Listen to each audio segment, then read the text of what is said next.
outside in an all black drop. 10 rolled up when I'm out. Say they always get over here.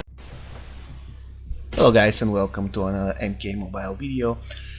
Today we are going to be discussing the Faction War store. As the previous episode we discussed the regular store and we highlighted the characters that are worth buying. I just wanted to add something here. When it comes to Netherlands League, I would advise you to buy also Vengeful Shinnok. If you find him in store, he's a pretty solid card, very high attack. And of course, Shirley Yuta Kida is also worth considering, so keep that in mind. And by the way, at the moment you should be seeing a video from yesterday Faction Wars rewards, and I got extremely lucky pulling Triborg Sub-Zero, which in my opinion is one of the best, probably in top 10 best challenge cards ever released. Very high stats, extremely useful passive, amazing special to in general, very solid card. Also, I am really happy that I have it now in my collection. So, without further ado, let's go to the Faction War store. At first, we are going to discuss the characters. As you can see, the Faction War store is divided in two. The first part consists of characters that you can buy using Blues Rubies, and the second part of the store is all about equipment, so we are going to discuss all of them one by one. The first part, which is about character, guys. Important about it is that in the beginning of the game I highly recommend you not to buy any of those 4 characters. The reason for that is that in general they're good characters. One of them I can even say that is very good, but in the beginning of the game you can get characters from elsewhere. You can get it from Faction Wars, season entry rewards, you can get it from buying packs. So these characters, they're okay, but I don't think they're worthy.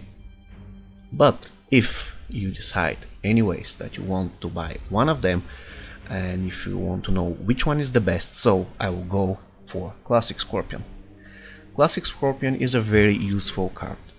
More or less, he's a martial artist and Netherrealm at the same time, and let's be honest guys, at the moment there are a few Netherrealm cards that are worthy that you can buy from the store, so he's going to be a very useful addition to your collection.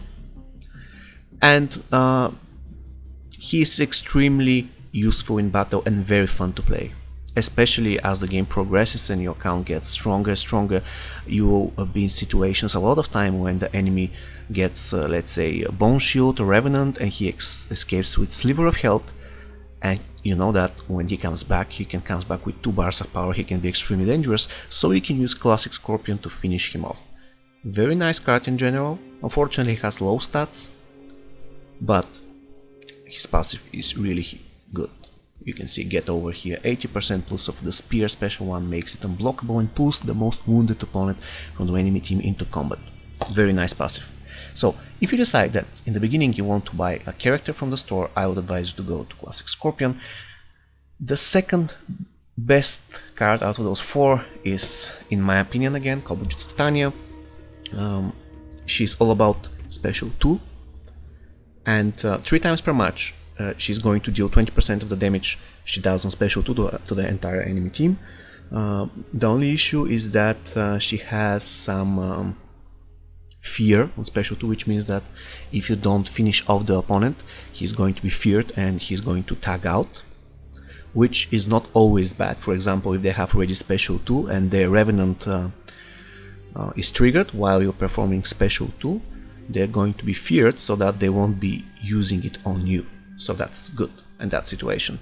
Also, she has 25% for Lethal Blow, which is 300% damage on her basic attacks. In general, a solid character with better stats than Scorpion, but still I wouldn't say she's a great character. And the last 2 characters, Classic Ermac and Classic Sub-Zero. To be honest, I'm not a fan of either of them. When it comes to Classic Sub-Zero, guys, I'm going to be honest, if you are very good at minigames and you feel confident that you can do, let's say, combination of 5 minigames, and each time the minigame speed gets faster and faster, you can still hit them over 80%, then Classic Sub-Zero is probably the funniest card and the best card you can get from the store. The only drawback of this is that even if you are very good at minigames, the stronger he gets and the better your account gets in overall, means that you're going to be facing more opponents with Bone Shields and Revenant, and more or less this destroyed the whole meaning of his special 2 and he becomes more or less useless, unfortunately. But still, he's a very fun character. Probably I would say that this is the only character that requires skill in MK Mobile, so that you can change his special 2. But if you feel uncertain at the mini games, and in general if you want to get a safer card, overall better card, then Scorpion and Tanya are better. Classic Ermac, he's an okay card. Unfortunately, I don't find him fun to play. He has very nice damage over time in the beginning of the battle, which basically guarantees that the opponent is going to be losing health and they cannot do anything about it. And when he dies, he deals damage to the opponent, which, to be honest, damage is not great. So you can consider buying him, but again, he's not a great character, and not to mention he's only Outworld. Scorpion and Tanya were Netherrealm and martial artist Scorpion, and Tanya was Outworld and martial artist. So both, in my opinion, are better than Ermac. But again, all of these characters, except for Scorpion, in my opinion, is almost the same. So if you insist on buying characters from the store, I would not advise you to. But now you know my opinion on the matter. To be honest, even on my main account, I don't have Classic Sub-Zero and Classic Ermac maxed yet. But I do have Classic Scorpion and I still use him because he is useful even at max fusion. Very useful card. Okay guys, so let's go to equipment. So I will start with the easy task, and the easy task was to tell you which are the items that I wouldn't recommend you maxing or putting any Blood Rubies in the beginning when you are a beginner. The first one probably is going to be shocking for you, but the first one should be Blaze's Life Force. And why do I say that? Because you have the Devastator, which is much better item than the Blaze's Life Force, which is more or less irrelevant in the first 5 seconds of the game. After that, it is trash, unless of course you are using some heavy fire damage over time team. But if you don't, then this item will be totally useless. So when I was a beginner in the game, I actually fused this item. It was the first item I fused. But now, when I think about it, the Devastator is much better. Think about it, the Devastator has 80% chance of stealing 50% of the opponent's power. Even if the opponent starts with X-Ray 3 bars of power, you have 80% to steal 1.5 bars of power, which basically means that he won't be able to perform even special 2 in the beginning of the game. If the opponent has 2 bars of power, that means he will have 1 bar of power once the match starts, and this is not a big deal. So still the Devastator is good because it gives boost to special 1, and of course if the opponent has the same class of characters, all 3 of them, you have very good boost the stats. But we are going to get to the Devastator. I mentioned it now only to show you why I think the Blaze's Life Force is not a great item to start with. The next item I don't believe is worth maxing in the beginning is Bloody Shotgun Armor. The 2 reasons for it. One reason is that it involves blocking, and in the beginning players are not that great blocking, and the next reason comes from the first one, and it is that even if you block successfully, it only has a chance to reflect the damage, which is not that great in the beginning.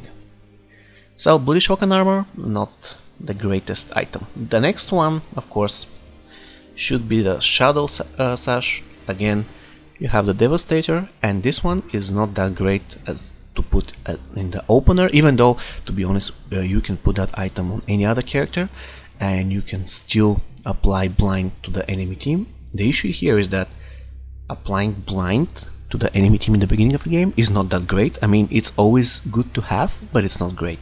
So another item that I wouldn't recommend you maxing in the beginning. Of course, it's a good item. Every single one of those items I mentioned is a good item. I'm just not recommending you to max it in the beginning, because in my opinion the other items are better. And the last item that you shouldn't max in the beginning is the Tusha. Basically, the reason why I believe the Tusha is not that great in the beginning is because it is only useful if you fight against resurrected enemies like Jason or any other character that is revived by Quan Chi. And the only good thing of the Tusha comes at Fusion 10 when it gives you some booster Special 1 and Special 2. Basically this means that Fusion 1 to 9 this weapon will be almost useless for you, and it will become useful at Fusion 10. But that's about 4,000 rubies in the beginning. 4,000 rubies is a huge thing. So this is the reason why I believe the Tusha is not the great item. Okay, so let's go to my list of the remaining items. I rank them. So the first item on the list is the Bloody Tomahawk. The reason for that is that the Bloody Tomahawk is useful from Fusion 1 all the way into Fusion 10. What it does is that it gives you 20% chance of power draining 33% of enemy power on special attack to use. So that's very good, especially if you have a very strong character who has very good special too, but he doesn't have power drain. This is amazing. Even if he does have power drain, it's still amazing. And of course it increases the damage in faction wars, so very useful item. Not to mention that at Fusion 10 it gives you 1 bar starting power, which is perfect. So in my opinion this is the best item to start with. The next one, as you can imagine, is the Devastator. I talked so much about it, I don't think I should repeat myself here. This is a great item. It's much better than the Blaze's Life Force.